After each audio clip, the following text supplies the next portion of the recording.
Halo para pengguna internet jagat raya.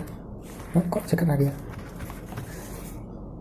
Hari ini saya akan melanjutkan episode ke selanjutnya mengenai buku Bicara Itu Ada Seninya yang bisa kalian beli di toko yang menjualnya.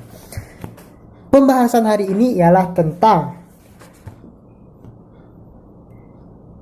yang akan dibahas, yaitu tentang komunikasi.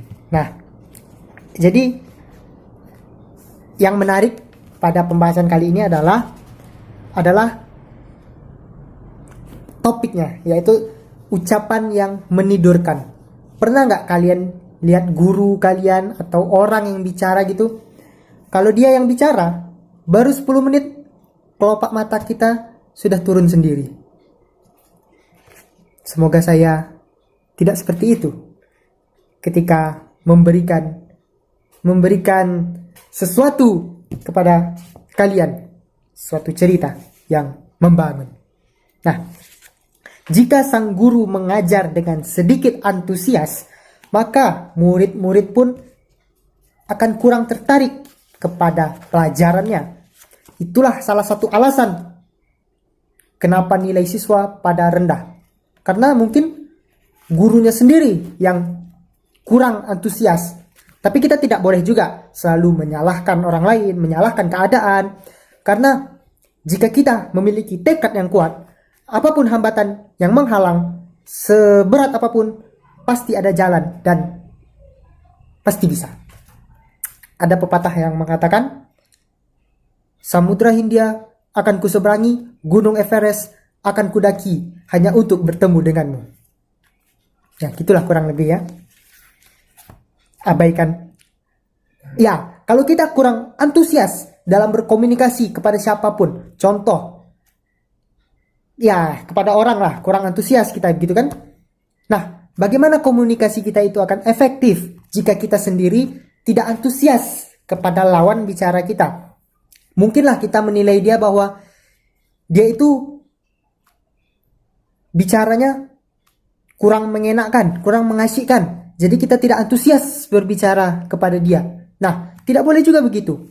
Karena prinsip saya bahwa setiap manusia punya kekurangan dan kelebihannya masing-masing. Jika kita hanya fokus pada kekurangannya saja, maka kita tidak akan bisa melihat kelebihan dia. Tetapi jika kita fokus pada kelebihan dia, maka kekurangan dia pun. Jadi maksudnya gini, misalnya saya bertemu nih dengan adik kelas misalnya. Adik kelas saya itu boleh dikatakan masih memiliki kemampuan yang umumnya ya, kemampuan yang kurang daripada seniornya. Tetapi bukan berarti dia tidak memiliki kelebihan dibandingkan seniornya. Nah, itulah pentingnya mengapa kita harus berkomunikasi kepada siapa saja. Karena setiap orang pasti memiliki kelebihan yang kita tidak punya. Oleh sebab itu, salah satu tujuan berkomunikasi adalah untuk mempelajari kelebihan yang dimiliki oleh orang lain. Sehingga kita menjadi lebih baik daripada sebelumnya. Ya, gitulah kurang lebih. Kedua, bertatapan dengan lawan bicara. Nah, salah satu contoh kita tertarik untuk berkomunikasi adalah dengan menatap pembicara. Lawan bicara. Lanjut. Ialah tentang memanggil orang dengan namanya. Dengan kita mengenal orang tersebut, walaupun kita tidak pernah berkenalan sebelumnya. Contoh, nama kamu Adam. Kita belum pernah ketemu nih. Terus tiba-tiba saya kayak manggil kamu Adam. Bla bla bla bla bla bla. Nah, pasti rasa hati itu kayak kok dia tahu nama saya gitu kan? Jadi rasanya kayak lawan bicara pun jadi antusias untuk berkomunikasi dengan kita.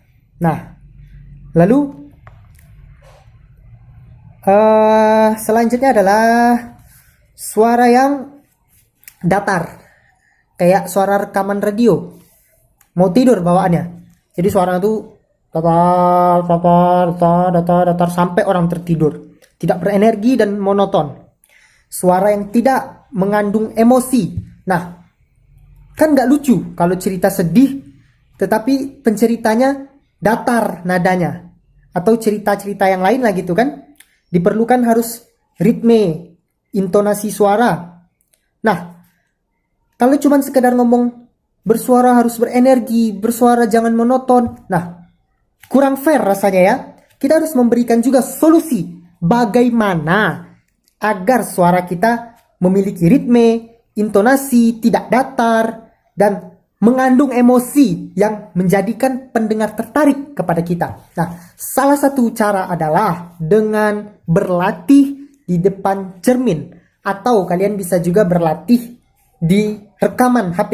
Nah, jadi kalian lihat lagi apakah yang kurang masih dalam percakapan kalian.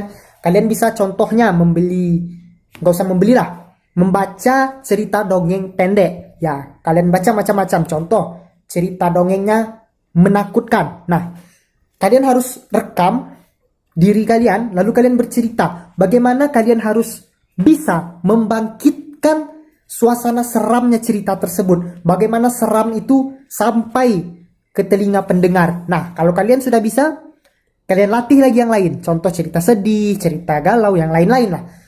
Itu salah satu cara mengasah cara berkomunikasi. Lalu selanjutnya, nah, apa saja sih hal-hal yang mengganggu pita suara kita hingga suara kita tuh kurang enak didengar? Yang pertama adalah karena kurang minum air putih. Karena air putih berguna untuk menjaga pita suara tetap lembab ya. Kedua, jauhi rokok. Bahkan jangan berdekatan dengan asap rokok. Jangan duduk dengan orang yang lagi merokok. Dan hindari juga kafein. Kafein juga termasuk menyebabkan pita suara kering. Nah, kafein itu apa aja contoh minumannya? Kopi. Buat yang suka kopi, dikurangin lah porsinya ya. Kopi, tetapi kan tidak semua orang juga gitu. Ada juga orang yang pita suaranya memang kuat. Jadi ketika dia minum kopi atau minuman kafein, mereka tetap lancar saja pita suaranya ya. Karena mereka mungkin ada kelebihan tersendiri gitu ya. Nah, kita kembali lagi ke minuman kafein, yaitu kopi, minuman coklat, teh, minuman soda, dan minuman berenergi. Itu banyak kafeinnya ya. Lalu banyak tertawa. Nah, dengan tertawa dapat merileks pita suara. Ya, tertawa. Tetapi jangan tertawa sendiri ya. Berdaham, jangan berdaham kayak gitulah pokoknya ya. Karena itu dapat melukai pita suara. Lanjut, menghindari lingkungan yang kering dan berdebu ya, sama seperti rokok, berdebu gitu, harus dihindari ya. Selanjutnya, pentingnya sikap mendengarkan. Nah, sekali lagi ini, dalam berkomunikasi tidak hanya berbicara yang kita fokuskan, tetapi mendengar. Dengan kita mendengar orang, peduli, kita mendengarkan keluhan lawan bicara, dan kita memberikan feedback atau solusi kepada lawan bicara, maka kita yang kurang dekat pun akan bisa menjadi dekat dalam waktu yang singkat.